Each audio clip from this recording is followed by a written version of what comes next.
નરોત્તમૈર્મુદા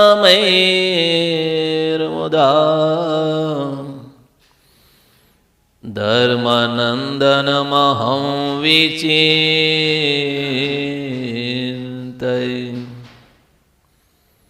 ધર્માનંદનમહં વિચિંતય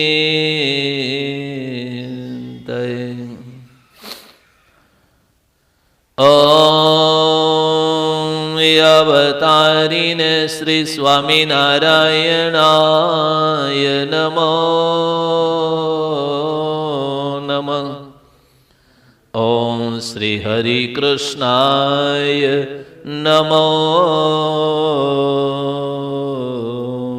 નમઃ. સ્વામિનારાયણ હરે. અને વળી શ્રીજી મહારાજે પ્રશ્ન પૂછ્યો છે, આ સત્સંગમાં જે અતિ મોટો ગુણ જણાતો હોય ને તે ગુણના સર્વે વખાણ કરતા હોય તો પણ તે ત્યાગ કરવા યોગ્ય હોય એવો કયો ગુણ છે? અને દોષ હોય ને તે ગ્રહણ કરવા યોગ્ય હોય એવો કયો દોષ છે? ત્યારે તેનો ઉત્તર પણ પોતે કર્યો છે. મુક્તાનંદ સ્વામી જેવા હોય તે સર્વેથી સરસ વર્તમાન પાડતા હોય ને તેને કરીને બીજા સંતને ઉદ્વેગ થાય, કેમ જે એમની બરોબર વર્તાય નહીં.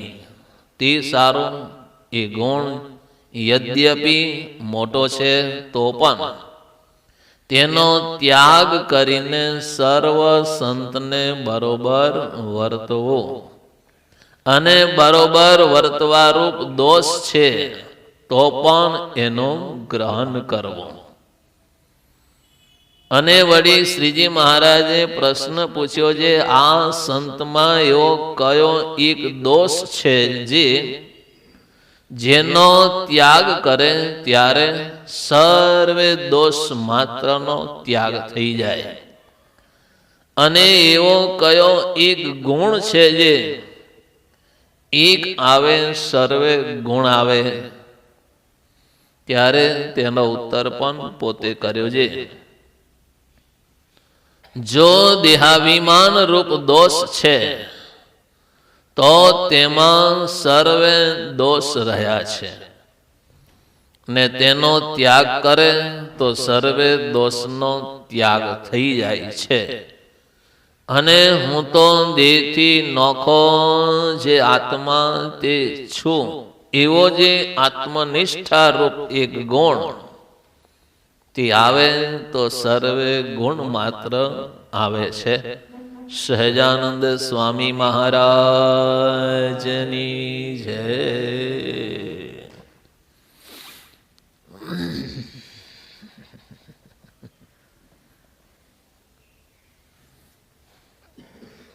મહારાજ અટપટા પ્રશ્ન પૂછે છે.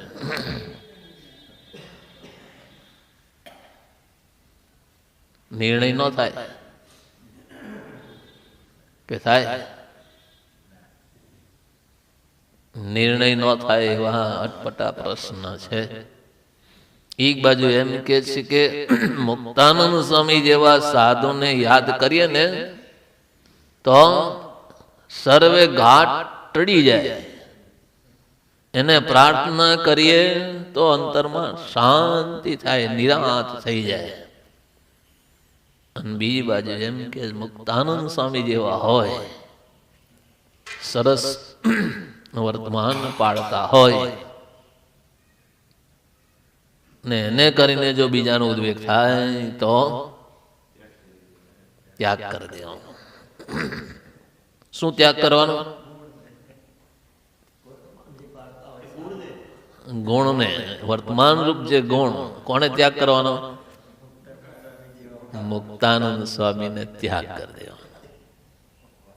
સ્વામીને નહીં ત્યાગ કરવાનો, પણ સ્વામીમાં જે ગુણ છે એ સ્વામીએ એનો ત્યાગ કરવો પડે. ભાઈ એ માન તો ગુણ આવતો હોય અને કોકને ઉદ્વેગ થાય એમાં આપણે છોડી દેવાનો.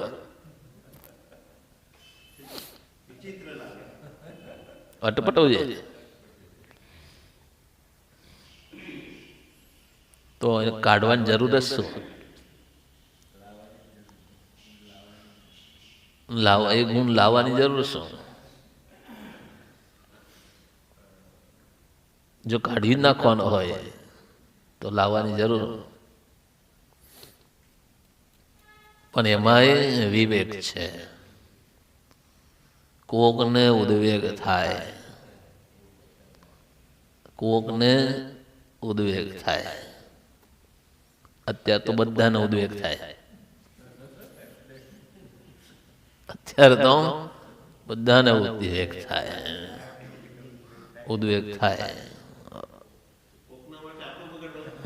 એમાં મારે બગાડવાનું મારું?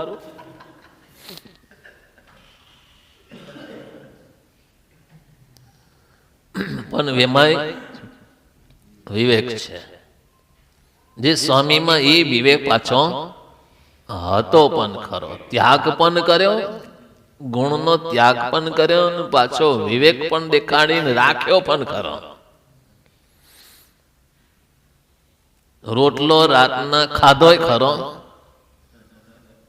વર્તમાન લોપીને રોટલો ખાધોય ખરો અને પાછો બધાનો ત્યાગ કરીને પોતે ગુણને રાખ્યો પણ ખરો. પણ આવી કળા તો આ કોઈ મોટાની અંદર જ હોય. પરિસ્થિતિ જ્યાં સુધી નિર્માણ નથી થઈ ત્યાં સુધી એ ગુણ આપણામાં બરાબર છે. પણ જ્યારે પરિસ્થિતિ ઉભી થઈ ત્યારે એ પરિસ્થિતિને નાબૂદ કરવામાં, એ પરિસ્થિતિને કાબુ લાવવામાં, એ પરિસ્થિતિમાં સારું વર્તાય, સારું થાય એ માટે થોડો સમય એ વર્તમાનનો ત્યાગ કરવો. થોડોક સમય, કાયમ માટે નહીં. કાયમ માટે ત્યાગ કરી દેવાનો મારા નથી કહેતા. થોડો સમય એનો ત્યાગ કર્યો. રોટલો ખાધા રૂપ દોષ છે, વર્તમાન લોપાણો. પણ બીજે દિવસ પાછા હતા એવાને એવા વર્તમાન પાલન કરવાનું. જેને ઉદ્વેગ થયો હતો એની સાથે સમાગમ કરી, એની સાથે સત્સંગ કરી, એની સાથે પ્રેમથી બેઠા અને એવી વાત કરી, એવું જ્ઞાન આપ્યું, ઓલિયાનો ઉદ્વેગે ટળી ગયો અને પોતાનું વર્તમાન પણ સચવાઈ ગયું. પણ આવી સમજણ લાવવી ક્યાંથી? પરિસ્થિતિને અનુરૂપ રહીને કાર્ય કરવાનું હોય. સ્વામી કહેતા પરિસ્થિતિ જાણવી, પરિસ્થિતિ જાણવી. પાણીમાં લીટો કરવો પણ લોઢામાં લીટો ન કરવો. પોતાની લીટી લાંબી કરવાનો ક્યારેય ઉપાય ન કરવો. પોતાની થી કોઈની મોટી લીટી હોય ને એને ભૂસવાનો ક્યારેય ઉપાય ન કરો. પોતાની લીટી લાંબી કરો, એના માટે પ્રયત્ન કરો. જેટલો થાય એટલો કરો, તમારી લીટી લાંબી થાય. પણ કોઈની ભૂસીને આપણી લાંબી થાય એવું ક્યારેય ન કરો. જો કરવા જઈએ તો આપણો હાથ કાળો થાય. હાથ કાળો ન કરીએ, હોશિયાર છે તો કશું કપડું લઈએ, પણ જ્યાં લીટી છે ત્યાં તો કાળું થાય, ડાઘો તો પડે. એટલે દરેકને ખબર પડે કે કોઈ કે અહીંયા ચેન ચાળા કર્યા છે. એટલે પોતાની લીટી લાંબી કરવા માટે બીજાની ભૂસવાની જરૂર નથી. પોતાની લીટીને લાંબી કરવા માટે પ્રયત્ન કરો. પણ એ બધું સમજાય કોને? રસ્તો કાઢો. સ્વામી કે રસ્તો કાઢવાનો.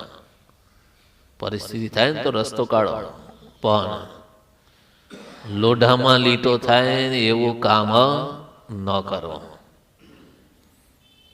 જેથી કરીને આપણું સચવાઈ જાય અને કાર્ય સિદ્ધ થાય. અને જો રસ્તો કાઢતા ન આવડે તો બધું બગડે. એમાં બગડે કોનું? પહેલું તો ભગવાન બગડે. પહેલું તો નામ બદનામ કોનું થાય? ભગવાન થાય. બીજું કોનું થાય? ગુરુનું નામ થાય. અને પોતાનું તો બગડેલું જ છે. પણ આ બેનું બગડે એટલે મહારાજ કહે છે કે કોકને ઉદ્વેગ થાય ત્યારે તમે રસ્તો કાઢી લેવો. તમારા વર્તમાનથી કોકને ઉદ્વેગ થાય તો એમાં રસ્તો કાઢો. એક વાર તમે વર્તમાન લોપો અને પછી બીજે દિવસ ત્રીજે દિવસ સાધુ જોડે બેસીને સત્સંગ કર્યો અને વાત કરી કે આપણે શાના માટે સાધુ થયા છે. તો સાધુએ જ કીધું ભગવાન ભજવા માટે. તો કે સુખેથી ભગવાન ભજાય છે ને? તો કે હા, એ ભજાય છે. ઘરે ખાવાનું નહોતું મળતું સાધુ થયા? તો કે ના, ખાવા તો મળતું હતું જ. ઘરે ખાવા તો સારું સારું ખાવા મળતું હતું જ. તો સાધુ કેમ થયા? તો કે ભગવાન ભજવા. પછી સંત સ્વામી એમ કીધું તો આપણાથી રાતના 12 વાગ્યા પછી રોટલા ખવાય? ત્યારે સાધુને એમ થયું સ્વામી એ ભૂલ કહેવાય. ખાવા તો ઘરે મળતો હતો. ઘરે કોઈ ટોકનારું નહોતો, કોઈ બંધને નહોતો. આપણે અહીંયા આગળ હવે ભગવાન ભજવા આવ્યા છો તો રાતના 12 વાગ્યા પછી તમે રોટલા ખાઓ એ યોગ્ય ન કહેવાય. શું કરશો? ત્યારે સંતોએ કીધું સ્વામી આજથી હવે અમે એ ભૂલ ક્યારે નહીં થવા દઈએ. સ્વામીનું હચવાઈ ગયું અને બીજાનું હચવાઈ ગયું. બીજાને બળ મળ્યું અને સ્વામીનું બગડ્યું નહીં, હચવાઈ ગયું. પણ તકલીફ એ થાય રાતે મુક્તાનંદ સ્વામી રાતના 1 વાગે 2 વાગે જમવા બેઠા હોય, રોટલો ઉભો ખાતા હોય અને તમારા જેવો કોક જોઈ જાય તો શું થાય? એક તો અભાવ આવે અને બીજું આપણામાં દોષ ઘૂસે. રાતે ખાવામાં વાંધો નથી. એક તો મુક્તાનંદ સ્વામીનો ભાવ આવે કે હારું મુક્તાનંદ સ્વામી જે જ્ઞાનની વાતો કરે, વૈરાગની વાતો કરે, આત્મનિષ્ઠાની વાતો કરે અને રાતના 1 વાગે 2 વાગે ઉઠીને રોટલા ખાય, આ કઈ યોગ્ય કહેવાય?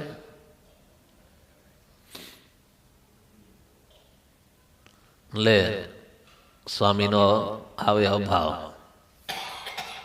હવે એને ભૂખ લાગી હોય અને પછી કે મુક્તાનંદ સ્વામી જેવા જો ખાતા હોય તો આપણને શું વાંધો? અને પોતે ખાવા બાપો કે લે રાતના 2 વાગે ખાવાતું છે ઉઠીને? તો કે મુક્તાનંદ સ્વામી ખાતા હતા, મને શું કહેવાય? મુક્તાનંદ સ્વામીને જોઈને મેં ચાલુ કર્યું. કોણ સમજાવશે? એટલે એનો બાપો એમ કે થોડો મુક્તાનંદ, અરે મેં જોયા દ્રષ્ટિએ. તો બાપાને એમ થાય કે એવું હોય છે તો બાપો ચાલુ કરી દે.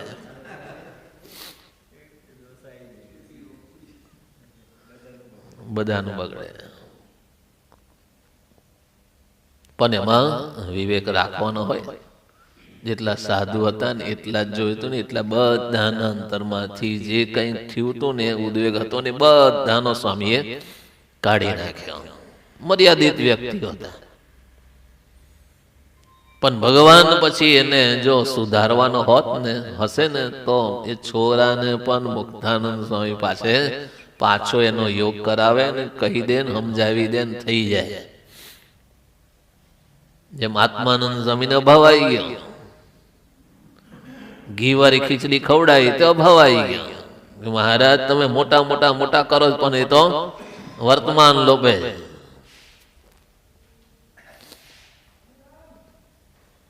કહેવાની ભાવના જુદી હતી, રીત જુદી હતી કે તમે મહારાજ મોટા મોટા બધાને કહો છો પણ મોટા તમારી આજ્ઞા વર્તમાનને લોપે છે.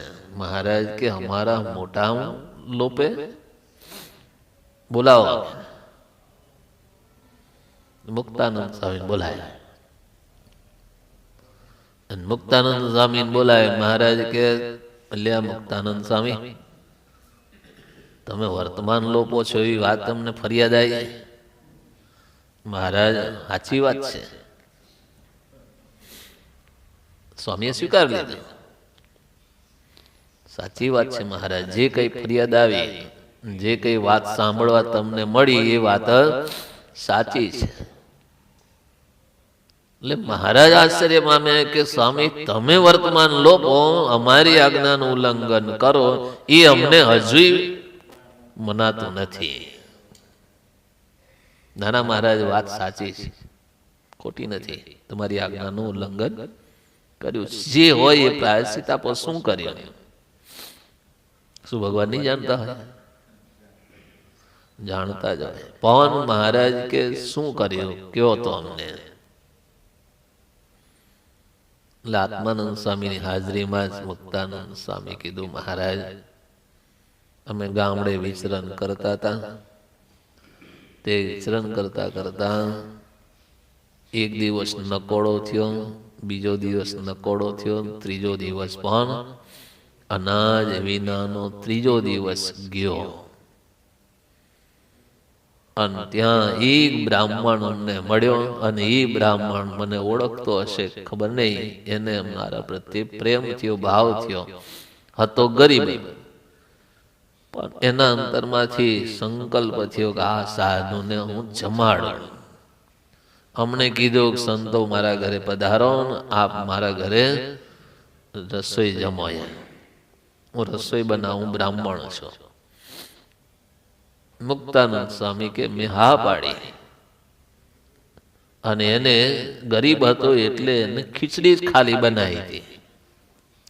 અને એ સમયે મેં એને કહેલું કે અમને ગળ્યા ચીકનાનું વર્તમાન છે, માટે ખીચડીમાં ઘી નાખતા નહીં. બ્રાહ્મણે હા પાડી કે નહીં નાખો. અને ખીચડી તૈયાર થઈ ગયા પછી એને ભગવાનને થાળીમાં કાઢી અને ભગવાનને ધરાવવા માટે અર્પણ કરી. પણ એમાં એને એક પારો ઘી ભગવાનને ધરાવવામાં નાખી. અને એ ધરાવ્યા પછીની ખીચડી જે પ્રસાદીની હતી ને બધી ખીચડી ભેગી કરી દીધી. આ વર્તમાન લોપાનો મહારાજ, એ ખીચડી અમે ખાધી.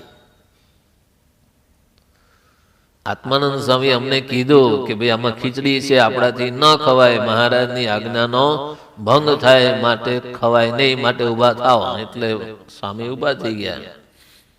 પછી બધાએ ઊભા થઈ ગયા. પછી મેં એ બધાએ સંતોને કીધું કે અત્યારે ખીચડી જમી લ્યો, મહારાજ પાસે જાશું અને મહારાજને વાત કરશું અને પ્રાયશ્ચિત જે આપશે એ હું કરી લઈશ. પણ અત્યારે તમે ખીચડી જમી લ્યો. ઘણા સંતોએ ના પાડી, પણ પછી મેં કીધું કે ભાઈ આપણને 3 દિવસ પછી આ ખાવાનું મળ્યું છે. બ્રાહ્મણ ગરીબ છે અને ભાવથી બનાવી છે. બ્રાહ્મણને પણ મેં ઠપકો આપ્યો, પણ બ્રાહ્મણે સ્વાર્થ ભાવે કહી દીધું કે મેં આમ કર્યું છે. એટલે હું એ પરિસ્થિતિ સમજી ગયો અને સંતો 3 દિવસના ભૂખ્યા હતા અને બ્રાહ્મણ ગરીબ હતો. જો હું ના ખાઉં તો બનાવેલી ખીચડી પડી રહે. એટલે મેં આજ્ઞા કરી હતી, મહારાજ મેં તમારી આજ્ઞાનો હાલ ઉલ્લંઘન કર્યું, આમાં કઈ ઓછું કર્યું હોય તો કયો હોય. ત્યારે આત્માનંદ સ્વામી કે મહારાજ આવું જ કર્યું તો શું કરવાનું અમારે? આવી આજ્ઞાનો લોપ કરે, મોટા મોટા કયો જ પણ આવી આજ્ઞા લોપ કરે. મહારાજ પરિસ્થિતિ સમજી ગયા. જો રસ્તો કાઢવાનો. જો મહારાજ કે ગુણરૂપ દોષ ગુણરૂપ છે એને પણ ત્યાગ કરવો. મહારાજે આત્માનંદ સ્વામીને ઠપકો આપ્યો પણ મુક્તાનંદ સ્વામીને ઠપકો ન આપ્યો. મહારાજે આત્માનંદ સ્વામીને એમ કીધું, તમારી સાથે જો સાધુ મોકલો ને તો તમે સાધુને ભૂખ્યા ને ભૂખ્યા મારી નાખો. સ્વામી તમે જે કર્યું એ સારું કર્યું, બરાબર કર્યું. એમ કરી મુક્તાનંદ સ્વામીની મહારાજે પ્રશંસા કરી. આજ મહારાજે પણ આત્માનંદ સ્વામીને ઠપકો આપ્યો, પણ એટલે એવું નહીં કે આત્માનંદ સ્વામી ગૌણ છે. એમની રીતે એ પણ બરાબર છે, સાચા છે, યોગ્ય છે, શ્રેષ્ઠ છે. કેમ કે આત્માનંદ સ્વામીનું અંગ છે ભગવાનની આજ્ઞામાં શિરધાર રહેવું, એ અંગ હતું.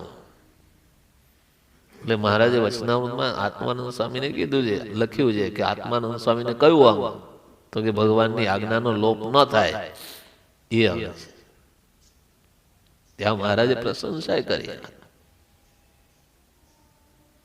પણ પરિસ્થિતિ સર્જાની ને તો મુક્તાનંદ સ્વામીએ એ આજ્ઞાનો લોપ પણ કર્યો. એટલે મહારાજ કે સત્સંગમાં અતિ મોટો ગુણ જનાતો હોય, એ ગુણના સર્વે બખાન કરતા હોય, તો પણ ત્યાગ કરવા યોગ્ય એવો કયો ગુણ છે? કયો ગુણ છે?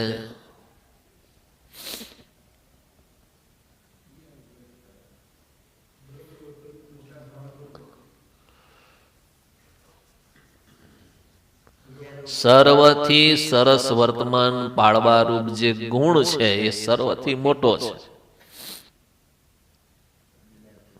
પણ બીજાને ઉદ્વેગ થાય તો એ મોટો ગુણ છે, પણ તો પણ ત્યાગ કરવો કાયમ માટે નહીં. હા, પાછું તમે મારું રેકોર્ડિંગ પાછું સાંભળી જો સ્વામી કીધું ત્યાગ કરો એમ.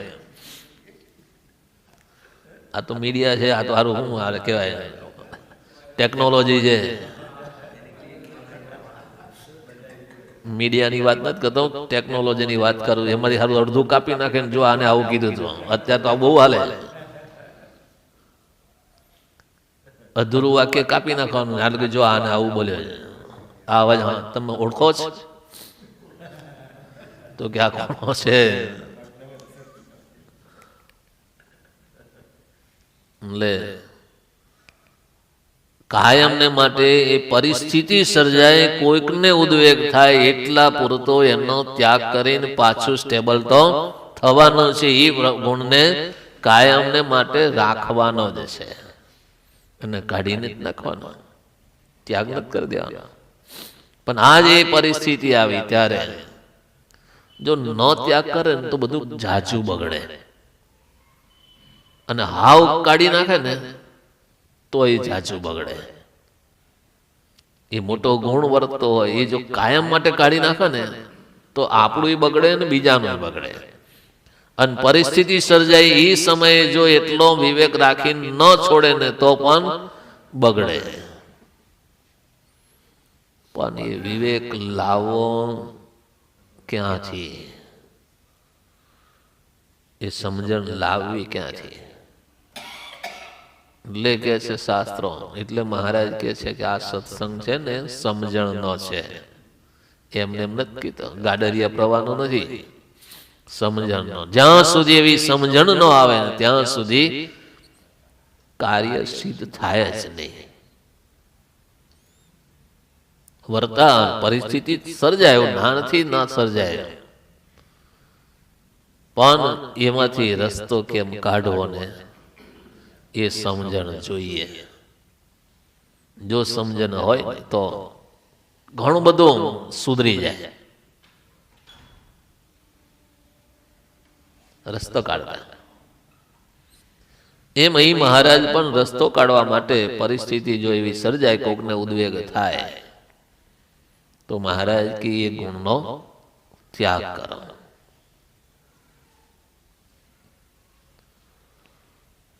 કેમ કે મોટા મોટાની જેવું તો વર્તાય નહીં. મુક્તાનંદ સ્વામી જેવું વર્તન કરતા હોય એવું વર્તાય નહીં. જ્ઞાની સ્વામી જેવું વર્તન કરતા એવું વર્તાય બધા? પર્વતભાઈ જેવું વર્તાતા એવું આપણાથી વર્તાય? દાદો ખાચર જેવું વર્તન કરતો એવું આપણાથી વર્તન થાય? બહુ અઘરું પડે. કેમ કે એ કોઈક સમજણ એવી કરી છે, એવો સમાગમ છે અને એવો યોગ છે, અને એને કારણે એ સમજણ દ્રઢ કરીને એ પ્રમાણે વર્ત્યા તો કામ ઘણું બધું થયું. એ દાદા ખાચરે જો શેખ મિયાને ન સ્વીકાર્યો હોત, એની પાસે ન ગયો હોત, તો એને દૂરથી જોયે કાં તો બોલો શેખ મિયા હોય જેને કાઢી મૂક્યો તો એ સામે આવે, બોલો રસ્તો બદલી નાખે ન બદલી નાખે. અત્યારે બદલાઈ જાય કે ન બદલાઈ જાય? અત્યારે બદલાઈ જાય. પણ દાદા ખાચરને એમ થયું કે આ શેખ મિયા અહીંયા છે, અને કપાળમાં ચાંદલો જોયો, અને નજીક આવ્યો ત્યારે દાદા ખાચરને શેખ મિયા દંડવટ કરવા લાગ્યો, અને પછી ભેટ્યા. દાદા ખાચર કે શેખ મિયા ક્યાં રહો છો? તો કે જો આ ઝૂંપડું બાંધીને રહું છું. તારો આજ તમારો મને આજ યોગ થયો, તમારા મને દર્શન થયા, મને હવો ભાવ થઈ ગયો, શાંતિ થઈ ગઈ. ભગવાનના તો દર્શન નહીં થતા, પણ તમારા મને દર્શન થઈ ગયા. માટે એક કામ કરો દાદા ખાચર. તો કે શું? એક વાર મને ભગવાનના દર્શન થાય ને એવું કંઈક કર દો. બોલો જૂનું યાદ રાખે તો, જૂનું યાદ રાખે તો એ દાદાના દરબારમાંથી જ એને બહાર કાઢેલો, ત્યાગ કરેલો, એ દાદો ખાચર પાછો લઈ જાય. પણ દાદા ભલે જે હોય પણ બાકી ભૂલ થાય, કઈ પરિસ્થિતિ સર્જાય ને ભૂલ થઈ, પણ આજ જો એને આ ભાવ હોય તો પાછો લઈ જવામાં કોઈ ઉપાધિ નથી. પ્રેમથી કહી દીધું ચિંતા ન કરો, હમણાં જ હું જાઉં છું. જે કામે નીકળ્યો, જે કામ પછી, પણ પહેલા તારું કરો. મારતે ઘોડે ગઢપુર આયા અને મહારાજને વાત કરી. મહારાજ કે જાપ તેડી લાવો. તેડી લાયા અને કામ કેટલું સરળ થઈ ગયું. બધાના અંતરમાંથી જે કઈ વિચારો હશે, જે કોઈ અભાવ હશે, જે કોઈ અવગુણ હશે, જે કોઈ દોષ હશે, જે અણસમજણ હશે, મહારાજે શેખ મિયાને બોલાવી એટલો બધો પ્રેમ દેખાડ્યો, એટલો બધો પ્રેમ દેખાડ્યો. પછી એવી વાતો કરી કે આના જેવી સમજણ તમારા કોઈની નથી, એવી સમજણ આ શેખ મિયાની છે. મહારાજને આવું કહેવું પડે. અને બધાએ જોયું ખરું કે આપણે જેને ધક્કા મારીને મારીને કાઢી મૂક્યો તો એ હજુય સ્વામિનારાયણનું ભજન કરે છે અને નિષ્ઠા રાખી અને ભજન કરે છે. જો આવી પરિસ્થિતિ આપણા જીવનમાં આવે ને તો શું થાય? ભગવાનને કાયમને માટે છોડી દઈએ. કાયમને માટે છોડી દઈએ.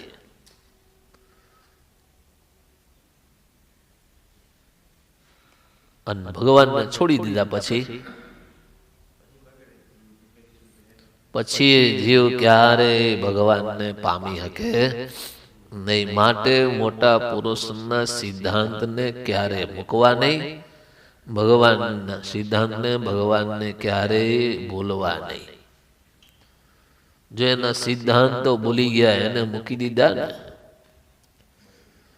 પણ જો આ પરિસ્થિતિ આવે ને તો માળિયામાં જ મૂકી દઈએ. માળિયામાં ન મૂકીએ હું વારી ઉજેડી બધું નાખી આવીએ, કાંઈ ન જોઈએ આપણે. વારી ઉજેડીને જે ઘરમાં જેટલા ફોટા વોટા ભગવાનના હોય ને બધા ઉપાડીને ફેંકી આવે, નદી પધરાઈ દે. અને કોક હોય તો મારીને બુકો કરીને હળગાઈ દે, કાગળિયા બાગળિયા જે હોય. જ્યારે શેખ મિયાએ ભગવાનને છોડ્યા નહીં, ભગવાને ભલે છોડ્યો પણ ભગતે ભગવાનને છોડ્યા નહીં, ભગવાનને પકડી રાખ્યા. તો પાછો ભગવાનનો યોગ થયો ને ભગવાનનો રાજીપો મળ્યો ને ભગવાનની બાજુમાં બેસવાનો એને લાભ મળી ગયો. ભગવાને બાજુ બેહાડ્યો પણ ભગવાન પકડી રાખ્યા. તો અને આપણે ભગવાનને છોડવા તૈયાર થાય. હવે ક્યાં મેળ પડે? જે મૂકવાનું છે એ નહીં મુકાતું, જે નહીં મૂકવાનું એ મૂકી દે. મહારાજ સમજાવે છે, વર્તમાન પાડતા હોય અને જો કોકને ઉદ્વેગ થાય તો એ વર્તમાનને તમે મૂકી દો. કોકનો ઉદ્વેગ ટળી જાય ત્યાં સુધી મૂકી દો. અને જે બરોબર વર્તવારૂપ જે દોષ છે એનો પણ ગ્રહણ કરો. બરોબર વર્તવારૂપ જે દોષ છે તો પણ એનો ગ્રહણ કરો. બધાને નહીં. જેને એ મોટો ગુણ વર્તે છે ને એની વાત કરે. આજ મૂકી દો, એ બહુ મોટો ગુણ છે, એ વર્તન લાવો. ભગવાનની આજ્ઞામાં રહેવાનો ગુણ છે ને બહુ અઘરો છે, લાવતા બહુ વાર લાગે. પણ એ ગુણ આવ્યા પછી એનો ત્યાગ કરો ને એ અઘરું છે. પણ તોય એનો ત્યાગ કરી દે, એનું ગ્રહણ કરો, દોષનું ગ્રહણ કરો. વર્તમાન નહીં પાલન કરવાનું, એ ગ્રહણ કરે તો એ દોષ છે એનું ગ્રહણ કરે. પણ એ કેટલો સમય? એવું મહારાજ એવું ના કે તમારે થોડો સમય કાઢી નાખવાનો, એવું ના કે. તો આપણે સમજણ રાખવાની, આપણે સમજવાનું. એટલી તો ભગવાને આપણને સમજણ આપી જ હોય. જે દૈવી જીવ છે એને એ સમજણ આવે, બાકી આસુરી જીવ હોય તો એને એ સમજણ આવે નહીં. ત્યાં મહારાજ બીજો પ્રશ્ન કર્યો કે આ સંતમાં એવો કયો એક દોષ છે જેનો ત્યાગ કરે ત્યારે સર્વે દોષ માત્ર નો ત્યાગ થઈ જાય? એક દોષ નો ત્યાગ કરે તો દોષ માત્ર નો ત્યાગ થઈ જાય. એવો કયો એક દોષ ગુણ છે? જે એક આવે સર્વે ગુણ આવે. બે જોડિયા પ્રશ્ન કર્યા પણ અટપટા જાય.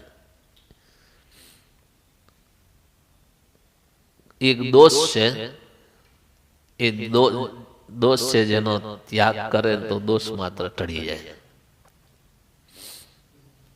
હોવા દેતો નથી. ગુણો ઘણા છે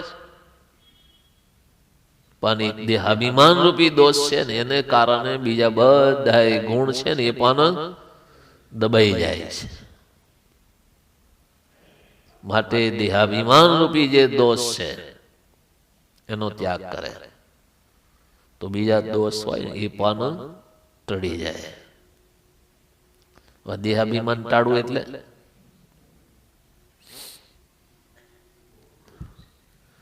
એવું નથી ઠંડીમાં બહાર હોઈ રહ્યો એટલે દેહાભિમાન ટળી જાય. કશું ના પહેરે એટલે એવું ના માનવું કે દેહાભિમાન નહીં આપણને. અને કોઈ પહેરે એટલે એવું ના માનવું કે એને દેહાભિમાન છે એટલે પહેરે.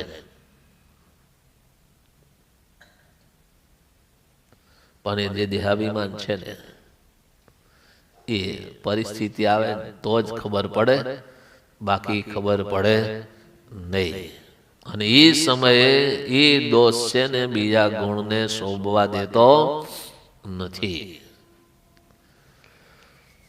આપણે વાતો કરીએ કે સૌભરીએ આવું કરીએ, પરાશરે આવું કરીએ ને વાતો, એના કરતા આપણે ઘણા હારે એને તો આવું કરીએ. પણ એની અંદર બીજા ગુણ ઘણા બધા હતા. પરાશર ઋષિએ નું આપણે દ્રષ્ટાંત આપીએ, પણ પરાશર ઋષિનું એક કાર્ય એને કારણે શાસ્ત્રમાં નોંધ થઈ ગઈ. પણ એની સામે બીજા ગુણ કેટલા છે. પણ એક દોષને કારણે બીજા દોષ ઢંકાઈ જાય છે, શોભવા દેતા નથી. પણ વળી પાછી પરિસ્થિતિમાંથી બહાર નીકળી જાય તો ચડી જાય. એ દેહાભિમાનને કારણે મત્સ્યગંધાને જોઈને અંતરમાં ખોટો મલિન વિચાર આવ્યો. દેવભાવ આવ્યો પછી થયું ને, દેવભાવ આવ્યો, દેહાભિમાન થયું. અને એના કારણે મત્સ્યગંધાની સાથે વિહાર કર્યો. અને ત્યાં કરતા કરતા કિનામે કાંઠે પહોંચી ગયા. અને પહોંચી ગયા ભાઈ ખબર પડી ખરવા તો બહુ ખોટું કર્યું. કુદીને ઉતરી પડ્યા અને ભાગ્યા. હલો તો નાવિકની દીકરી છે, એને તો દોડતા ઘણું ફાવે. એટલે દોડી પાછળ અને ઋષિનું પકડી ધોત્યું. હવે ક્યાં જાવ છે, મને મૂકીને ક્યાં જાવ? મારી હાથે વિહાર કર્યો ને હવે મને છોડીને, અરે તું મારી ભેગી નહીં, હું તો ત્યાગ અરે તપ કરવા નીકળ્યો છું. તાને માને મારી હાથે તને ન રાખે, પણ આ વિહાર કરે એનું હું? હવે હું ન છોડું તમને. લોકમાં મારું કેવું લાગે, અમે કાંઠે જવું કેવું લાગે? ન છોડ્યો. પણ ઋષિમાં બીજો ગુણ હતો. તેને એમ કીધું તું અહીંયા રે, મારી ભેગા નહીં. હું ત્યાગ કરી નીકળ્યો છું, તપ કરવા નીકળ્યો છું, માટે મારી ભેગા તું નહીં. તો અહીંયા રે, તારા પેટે ભગવાન જન્મ સે લ્યો. આ કોને આપી શકે? કોણ કહી શકે? કોણ આપી શકે? છે તાકાત આપણી? એ મત્સ્યગંધાને એમ કીધું તારા પેટે ભગવાન જન્મ લેશે, અહીંયા રે અને તને સુખી ભગવાન કરશે. મત્સ્યગંધા માની ગઈ, સામે કાંઠે રહી ગઈ અને ઋષિ તરીકે તપ કરવા.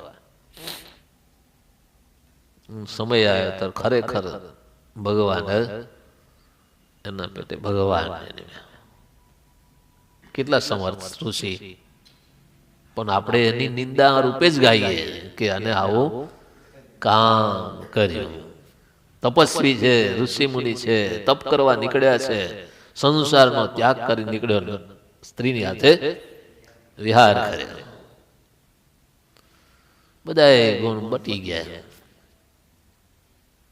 પણ એનામાં બીજા ગુણો ઘણા હતા. ને એક મોટામાં મોટો ગુણ કે એને ત્યાગ કરીને ભાગી નીકળ્યા કે હવે આ તો બહુ ખોટું થયું, માટે ભાગો અહીંથી. બોલો, ભાગી શકો તમે કોઈ ભાગી શકો છો?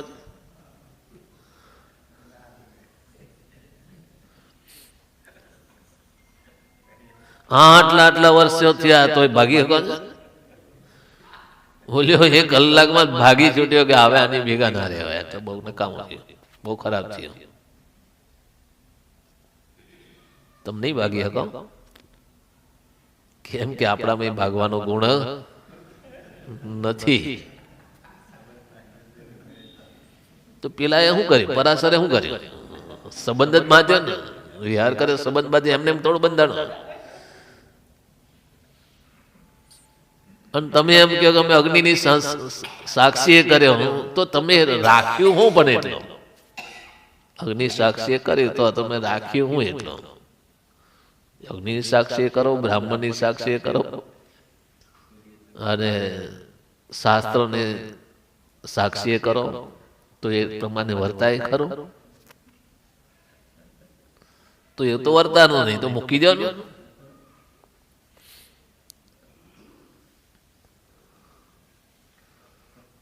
પણ એ આપણાથી કેમ નહીં મુકાતું?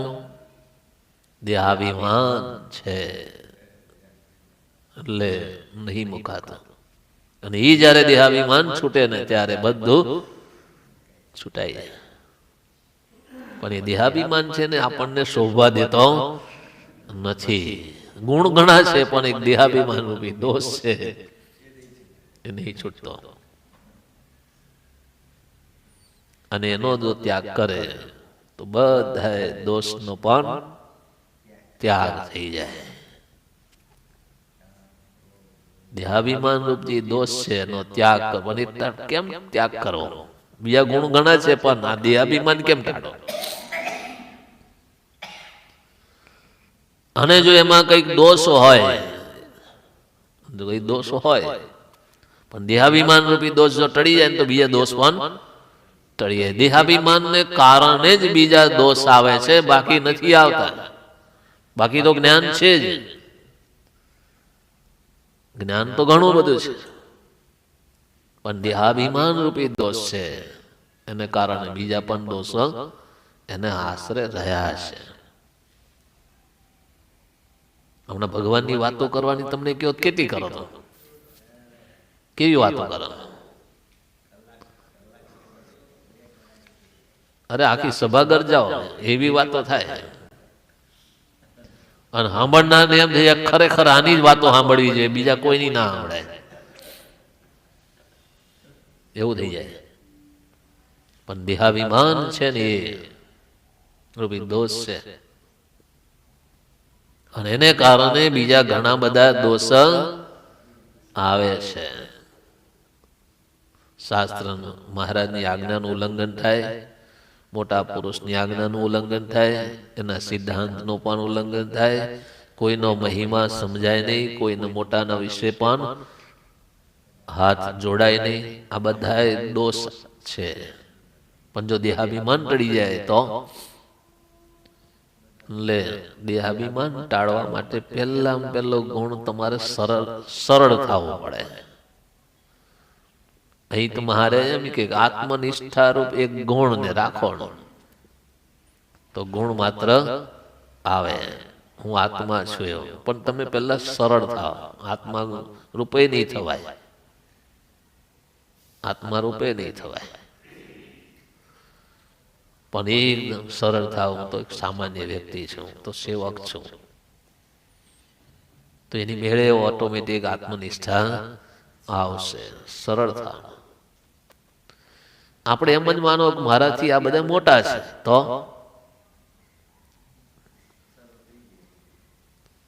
સરળ નામનો ગુણ તો છે નહીં. સરળતાનો ગુણ તો છે. તમારે ઘર આગળ નહીં હાથ જોડતા સરળ થઈ જાવ તો નહીં થતા. ગુણ તો છે જ, પણ જ્યાં થવાનું છે ત્યાં નહીં થતા, ત્યાં ઉપાધિ આવે. મહારાજ કે ચોર ચોરી કરવા નીકળ્યો હોય નિર્દય થકો કાર્ય કરે. ચોરી કરવા નીકળ્યો હોય તો નિર્દય થાય. કોકને મારવો હોય તો મારી નાખે. એના હાથમાં કઈ પહેરી હોય ન નીકળતો કાપી નાખે, પણ કાઢી લે. નિર્દય થકો.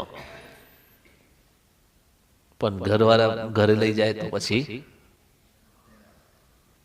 ત્યાં નિર્દય થાય. એના માટે કેટલું બધું કાર્ય કરે છે, એની પાસે દયા રાખે. કમિશનર ગમે એટલો મોટો હોય પણ ઘરે આગળ આવે તો ઘરમાં ઘરમાં કશું ના હાલે. બહાર ભલે ભડાકા મારે પણ ઘરમાં આવે એટલે બિલાડી જેવી થઈ જાય ને. એટલે સરળનો ગુણ છે પણ જ્યાં ક્યાં સરળ થાવું એ આવડતો નથી. એને કારણે ઘણી બધી ઉપાધિ ઘણી બધી ખોટ રહી જાય છે. એટલે મહારાજ કે દેહાભિમાન રૂપ જે દોષ છે જો એને ટાળી દો ને તો બીજા દોષ છે ને એ પણ ટળી જાય. દોષ માત્ર ટળી જાય. એટલે મોટા મોટો દોષ દેહાભિમાન છે. અને હું દેહથી નોખો આત્મા છું એવો જ આત્મનિષ્ઠા રૂપ જે એક ગુણ આવે તો પણ સર્વ ગુણ માત્ર આવે છે. એટલે આત્મનિષ્ઠા દ્રઢ કરવાની અને દેહાભિમાન પણ ટાળવાનું. એના માટે પણ પહેલા સરળ થવું પડશે. હાજી હાજી કરો પણ ધ્યાન રાખો બધે હાજી હાજી ન કરવાનું. સમજ્યા વગર હાજી હાજી ન કરે. હાજી હાજી શાના માટે કરો? આપણી અપેક્ષા પૂરી થાય એટલા માટે આપણે હાજી હાજી કરીએ. પણ અપેક્ષા પૂરી કરનારો કોણ? ભગવાન. તો ભગવાન પાસે હાજી હાજી કરો પણ આ જગતના માણસ પાસે હાજી હાજી કરવાથી એમ સરળ નથી થવાતું. તમે હાજી હાજી કરો જ છો ને પણ થઈ જવાય સર નહીં થવાતું. એના કરતા જો ભગવાનને ભગવાનના સંતની પાસે હાજી હાજી કરો ને તો એમાંય પાછો વિવેક મહારાજે દેખાડ્યો. બધું જોવાનું એક બાજુથી નહીં જોવાનું. કાલે મેં કીધું તું એક બાજુથી કાટખૂણો મૂકો તો ઊંધું થાય. બે બાજુથી મૂકવો પડે તો હરખું સેન્ટર આવે, બાકી તો નહીં આવે. લે આ સત્સંગ છે ને સમજણનો છે. બધી બાજુથી સમજણ કેળવી અને કાર્ય કરે તો આપણું કાર્ય છે ને એટલું બધું સરળ થઈ જાય. એવું છે એટલું સરળ થઈ જાય કે તમારે કોઈ ઉપાધિ જ ન રહે અને સુખેથી ભગવાનનું ભજન પણ થાય. બાકી ક્રિયા કરે એટલે થોડી ક્રિયા એવી દેખાય પણ થાય ખરી. પણ આમ ને આમ ભેગા રહે અને સત્સંગ થાય અને ભજન થાય અને એ દોષને ટાળવાનો પ્રયત્ન કરે ને તો જરૂર એક સમય એવો આવે એ દોષ આપણો ટળી પણ જાય. અને જેને રાજી કરવા છે એને રાજી પણ કરી શકીએ. પણ મંડ્યા રહેવું પડે. બધી બાજુથી વિચારીને મંડ્યા રહેવું પડે. પાણી શાંત હોય એટલે દોડી બજાવે કે હાલો ભાઈ શાંત પાણી છે એટલે વાંધો નહીં. પણ શાંત પાણી ઊંડા હોય. શાંત પાણી હોય ને ઊંડા હોય. અને છીછરું પાણી હોય ને આમ હાલતું હોય, મોજા આવતા હોય એટલે તમને એમ થાય સારું પાણીનો વેગ છે માટે ઉતરાય નહીં. પણ પાણી છે જ નહીં એટલે હાલે. અધૂરો ગળો છલકાય બહુ. એટલે બધી બહુ કહેવતો એવી છે અને આ સમજણ લાવવાની પણ જરૂર છે. જો એ સમજણ ના હોય કે સારું પાણી શાંત હતું એટલે હું તો હાલવા માંડ્યો પણ સારું હતો 2 ડગલા હાલ્યો ને અંદર હરકી ગયો. આ તો ભગવાને બચાવ્યો નહીં તો હું તો અંદર જતો રહ્યો. એટલે મહારાજ આપણને આ વચનામૃતનું કયું વચનામૃત છે? લોયાનું 6ઠું વચનામૃત છે. સંગ શુદ્ધિનું વચનામૃત કહેવાય. એનું હેડિંગ આવે સંગ શુદ્ધિનું આવે. એટલે એ આપણા જીવનમાં સુખ વર્તે અને કંઈક પ્રાપ્ત કરી શકીએ એટલા માટે મહારાજ આવા વિવેક રૂપી વાતો સમજાવે છે. કોનો સંગ કરવો કોનો ન કરવો એ રીતે વાત કરીને આપણને આ વાત સમજાવે છે. માટે ભગવાનના ભક્તો એ વાતને સમજીને સવડી લઈ અને એ કાર્ય કરશું તો જરૂર ભગવાન આપણી ઉપર રાજી થશે. સહજાનંદ સ્વામી મહારાજની શ્રી પ્રતિમ શ્રીધરમ સર્વદેવીશ્વરમ ભક્તિધર્માત્મજમ વાસુદેવ હરે કેશવમ કામદમ કારણમ સ્વામિનારાયણમ નીલકંઠમ ભજે. સહજાનંદ સ્વામી મહારાજની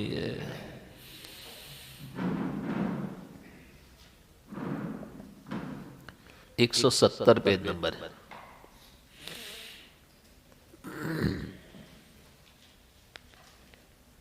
સહજાનંદ સ્વામી મહારાજની જય.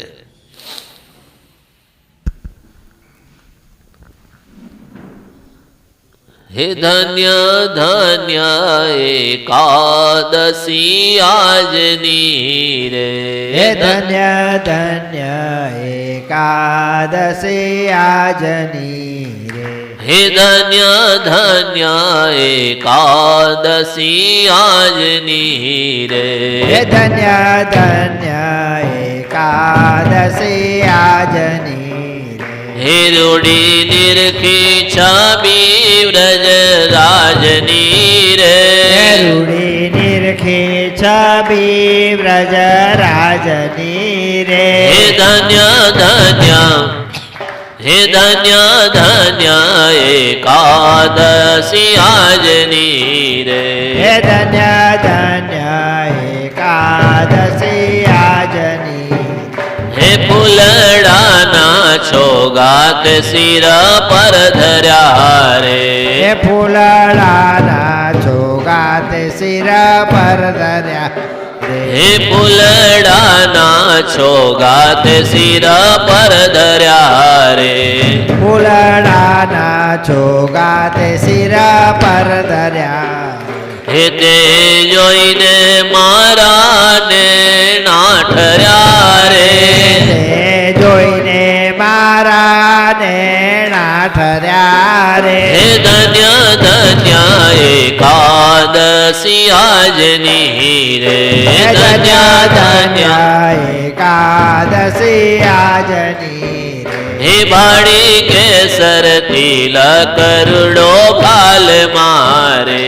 હે બાળી કેસર તિલક કરુડો પાલ મારે. હે બાળી કેસર તિલક કરુડો ફાલ મારે. બાળી કેસર તિલક કરુડો પાલ મારે. હે મારી લગની હે મારી લગની લાગી છે નંદલાલ મારે. મારી લગની લાગી છે નંદલાલ મારે. ધન્ય ધન્ય હે ધન્ય ધન્ય એકાદશી આજની રે.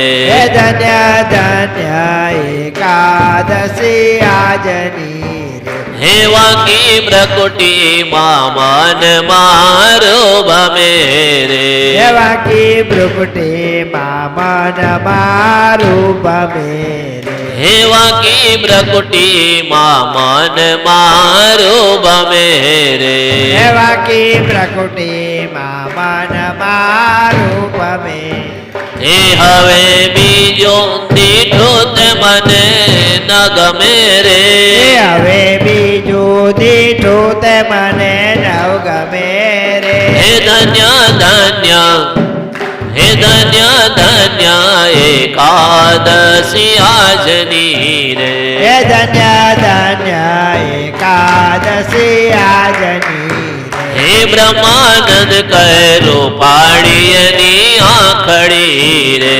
હે બ્રહ્માનંદ કહે રૂપાળીએ ની આકડી રે. હે બ્રહ્માનંદ કહે રૂપાળીની આંખડી રે. હે બ્રહ્માનંદ કહે રૂપાળીએ ની આકડી રે. હે પ્યારી લાલ કમળ કેરી પાખડી રે.